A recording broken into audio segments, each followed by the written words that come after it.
A nossa unidade mista de saúde está passando neste momento por um processo de mini-reforma, como costumamos falar, além do processo de ampliação e modernização de nossos serviços. Estão sendo adquiridos máquinas de computadores, televisores de última geração, toda a rede de instalação nova de internet será substituída, além da questão de infraestrutura de nosso hospital que está sendo corrigido.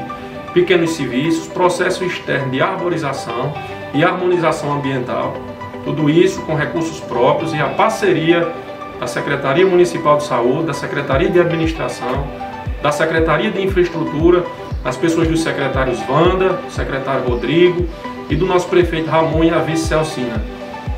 Esse nosso trabalho ele é de médio a longo prazo, né? Essa nova gestão ela tem investido significativamente em saúde e o projeto e nossos planos, com a parte integrante da gestão de saúde, é fazer com que a população de Viçosa e os usuários SUS sejam cada vez mais bem assistidos e tenham um atendimento digno.